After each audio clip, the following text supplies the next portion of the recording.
Good afternoon, Lilligans, anti-novelists, friends, and curious onlookers. Welcome to this episode of Zettelkasten for Fiction, where imagination finds order, the book that I'm writing for you to help you get your book written. So, I got a question on an earlier video about establishing and developing a character's voice. And I thought, today's my birthday, so I will just talk a little bit about character voice because I think it's super interesting and fun once you start diving into it. But if it's a little scary or it seems a little fuzzy or far off, this video's for you. What is writing voice? Well, think of it this way. For every character that you create, they have their own view of the world. They have their own experiences. They have their own biases. They have their own sense of self and who they are in the world and how they move through that world. Those are all things that contribute to your character's voice. More specifically, I want to talk about style and diction. So the style of your character's voice speaks to, no pun intended, how they actually voice their internal thoughts, their monologues, how they speak with other people. It's literally the way that they vocalize how they interact with their world. So specifically, diction is a key piece of that. And diction is just their word choice. It's just, do they use colorful, crazy, descriptive terms and wild language, or are they very refined and classic and conservative in their language and in the tone of how they address people? These are the things that are going to help you establish a kind of baseline so that you understand where this person is coming from and how they interact with their world. That's going to help you keep them authentic. It's going to help you keep continuity throughout the story. And it can also be a powerful marker for when your character has undergone some sort of transformation or change. So if you're writing a story where maybe the key change or the key turn is a character's change of attitude or perhaps a change in their perception, you can demonstrate that very nicely with a change in their language and even a change in their diction and word choice. So let's look at this more specifically. You have essentially two kinds of vocalization in your novel. You have the characters and their vocalizations, points of view, and how they present themselves. And then you have your narrator. That's one of the first choices that you need to make. Do you want your narrator to be a strong, knowledgeable, solid storyteller? Or do you want your narrator to maybe be a little untrustworthy and maybe they're not entirely sure of the things that are going on? That can be a fun thing to play with when you're talking about the voice of a story, independent of the characters. Who is your narrator going to be and how do they approach telling the story? And then obviously the second layer is the characters themselves. In order to help you flesh this out, I want to introduce you to what I call my dialogue cards. Now, in my 1110.4 section of my Zettelkasten, I have a set of cards. There's probably, 40 or 50 cards in there, but I've just pulled a few to be representative so you can see what I'm talking about. Dialogue and choices of words are lists of things that I collect. So I could be out in public somewhere. Maybe I'm walking through the grocery store. I'm sitting in a restaurant. I'm eavesdropping in a coffee shop. Not that I would ever do that. Just places where I hear snippets of conversation or people talking. So I love to collect those things when they strike me as interesting or funny or somehow relevant to one of my own thoughts, because it helps me dial in a character's voice, especially when it's a newer character that I don't know very well.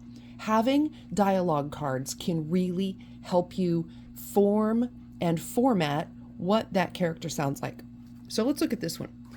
On this one, this is called dialogue at question. So mine are grouped in kinds of dialogue. So these are questions that could come out of a character's mouth that would be in line with how they approach the world and how they would say things. The first one is, you do know this is a trap, right? Sit with that for a second and think, what character would ask that question? Would they be sarcastic or would they be fearful? How do you build your scene around that question? That's another approach to building scenes based on character interactions or character direction, you're using the dialogue or something that they would say in order to start building out that scene. The second one is, what if we were wrong the whole time? That's a great question. So who would say that, and why would they ask that question? That's obviously some kind of a turning point or an aha moment or maybe a revelation to the reader, but who would say that and why? Explore that in a draft and just see what you get. I'm looking at you, my pantsers. Just sit down with a question that piques your interest or gets that creative juice flowing, and just write a scene based on the question. Ask yourself the question and write a scene from that character and see what you get. You never know what you might come up with. The third one on the questions card is there anything he doesn't know?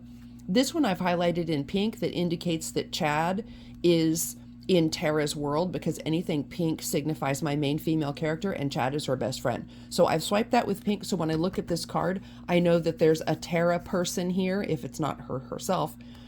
And this tells me that I want Chad to say this, and actually he already has. So you get to work with me in real time. Check it out. There, I check it off. So now I know that somewhere in my book, Chad has said this. Is there anything he doesn't know? So let me show you another one. The /2 card is the argument card. So the first item on this, which is already checked off, so you know that I've used this in the book, and I've made a note that it's Jet, so I do know that it's Jet who says it. How can you possibly have figured that out in one day? So that is a great revelatory question. This is when Jet and the main male character are having a conversation, and the main male character is kind of being a horse's patootie, and he just says something stupid and dismissive of a situation that he should be taking way more seriously. And Jet's response is, how can you possibly have figured all that out in one day? So Jet is basically calling him on his horse patootiness and then the scene proceeds from there, and they continue to unpack the complexity of the situation. This one says, don't give me that look. And this one says, you are not the only one hurting. What a great question. What a great statement. You are not the only one hurting. That, my friends, could start a great argument. So just little snippets of things that I've collected. Let's look at, the /9 card. I haven't used this one yet, but I can't wait to stick this in somewhere. It says on time passing. I don't know where this came from. It just popped out of my imagination one day, but I thought, hey, that's a cool way to describe that. So in a descriptive passage where I'm talking about the passing of time, it's probably going to be Chad who says it because he's kind of smart aleck anyway, but the statement is going to be, multiple Mississippis passed before anyone dared to speak.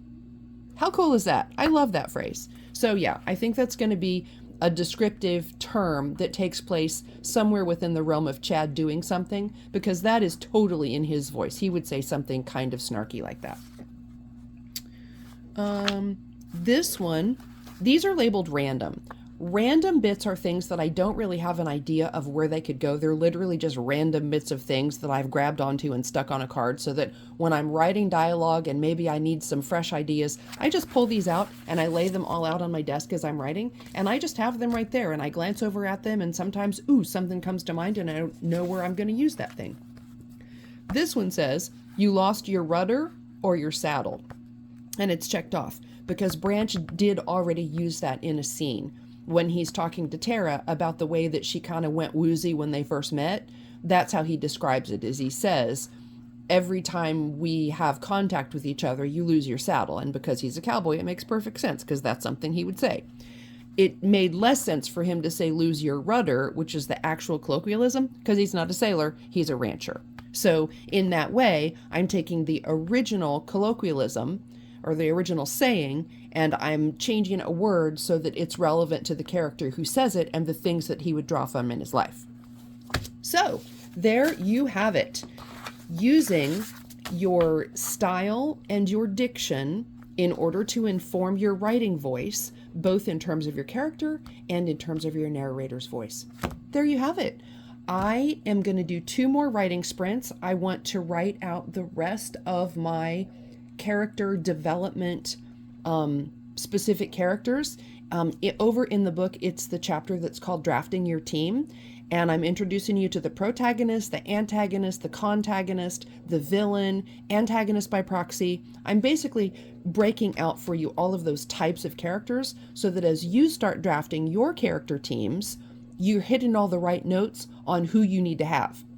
It's that saying that it's not just enough to have the right characters in your story, they have to be in the right places. So that's what I'm going to work on for you today. In the meantime, I will leave you to think about your own characters and your own characters' voices and ways that you might capture bits and pieces onto your note cards, storing them safe in your Zettelkasten so that you have them on hand should you need them to write from.